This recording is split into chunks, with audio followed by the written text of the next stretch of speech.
F-16 पर था पाक को घमंड, लेकिन राफेल से चढ़ी पाक पर ठंड। कौन कितने पानी में, हैरान होंगे ये देखकर। ये है जंगबाजों की टक्कर। अब तक पाकिस्तान को अपने F-16 पर बड़ा घमंड रहा है। इनके दम पर पाकिस्तान ने हिंदुस्तान को कई बार आंख दिखाने की कोशिश की है, लेकिन बहुत जल्द हिंदुस्तान की एयरफोर्स के पास एक ऐसा फाइटर जेट होगा जो पाकिस्तान के F-16 से दोगुना पावरफुल है।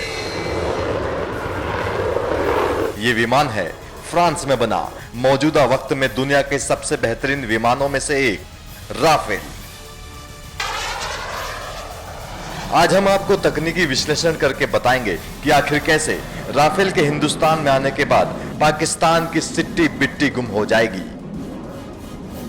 पहले बात करते हैं F-16 लड़ाकू विमानों की, जिन्हें लॉकहीड F-16 फाइटिंग फाल्कन के नाम से भी जाना जाता है।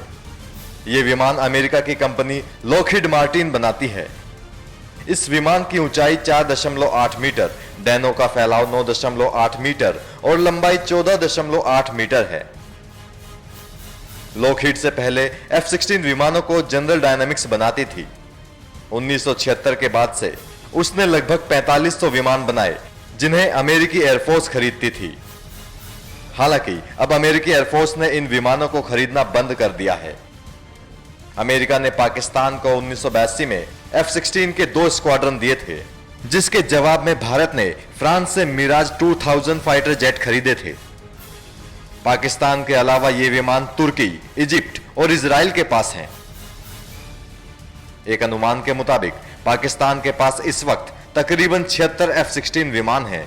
किसी संघर्ष की स्थिति में भारत को एक पाकिस्तानी F-16 से निपटने के लिए 2 सुखोई 30 MKI विमान तैनात करने होंगे, क्योंकि सुखोई के मुकाबले पाकिस्तान का F-16 ज्यादा उन्नत है। अब बात करते हैं जल्द ही भारत का बड़ा हथियार बनने जा रहे राफेल की। 5.1 फीट लंबे, 17.5 फीट ऊंचे और करीब 21.5 टन वजनी राफेल एयरक्राफ्ट कैरियर से भी उड़ान भर सकने में काबिल है। इसकी एक दूसरी खासियत है कि यह दुश्मन के रडार से ओझल रहेगा। इसका विंग स्पैन 35.5 फीट होने के साथ ही इसमें कुल 4700 किलोग्राम ईंधन भरने की क्षमता है। राफेल लगभग 55,000 फीट की ऊंचाई तक उड़ान भरने में सक्षम है। इसकी मारक क्षमता 3700 किलोमीटर तक है। इस विमान से परमाणु बम भी छोड़े जा सकते हैं। इस तरह इसकी पहुंच बीजिंग और इस्लामाबाद तक है। 2 इंजन वाले राफेल ने पहली बार 1986 में उड़ान भरी थी। 2002 में मिशन अफगानिस्तान ने भी राफेल कई कारनामे दिखा चुका है। अफगानिस्तान में मिशन क्रश प्रोग्राम के बाद लेजर गाइडेंस से बम छोड़े जाने जैसे अद्भुत करतब दिखाकर इस विमान ने अपनी ताकत का एहसास कराया था। 2007 में भारत पाकिस्तान सीमा पर इसी विमान से पेट्रोलिंग भी की गई थी। डेसॉल्ट राफेल फ्रांस का 2 इंजन वाला मल्टीरोल फाइटर एयरक्राफ्ट है। इसका डिजाइन और निर्माण डेसॉल्ट एविएशन ने किया है। यह लड़ाकू विमान 3 वर्जन्स में उपलब्ध है। इसमें राफेल सी सिंगल सीट वाला विमान है, जबकि राफेल बी 2 सीट वाला विमान है। वहीं Rafale M single seat carrier based संस्करण है।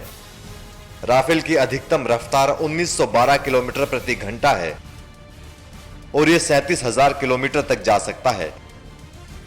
इसमें 1.30 mm की एक गन लगी होती है, जो एक बार में 125 राउंड तक निकाल सकती है। इसके अलावा इसमें घातक MBDA MICA, MBDA Meteor, storm shadow SCALP मिसाइलें लगी रहती हैं। राफेल विमानों में न्यूक्लियर हथियारों को ढोने की भी क्षमता है। इसकी वजह से भारतीय एयरफोर्स की ताकत कई गुना बढ़ जाएगी। एक बार राफेल के वायुसेना में शामिल होने के बाद पाकिस्तान को ऐसे हर विमान से निपटने के लिए 2 F-16 विमान लगाने होंगे। फ्रांसीसी रक्षा मंत्री के मुताबिक राफेल F-16 विमानों के मुकाबले एक जनरेशन आगे की तकनीक है। राफेल का मुकाबला F-35 5th जनरेशन विमानों से है। हवा से जमीन पर मार करने की रेंज और एक दिन में 5 बार हमला बोलकर बेस पर लौटने की क्षमता इसे दूसरों के मुकाबले आगे रखती है। दूसरे फाइटर जेट्स ज्यादा से ज्यादा 3 चक्कर ही लगा सकते हैं। राफेल के भारतीय वायुसेना में शामिल होने के बाद चीन का J-20 विमान भी भारत से एक कदम पीछे हो जाएगा। तो कान खोलकर सुन ले पाकिस्तान, हिंदुस्तान पर बुरी नजर अगर डाली तो घर में घुसकर मारा जाएगा। NMF न्यूज की रिपोर्ट।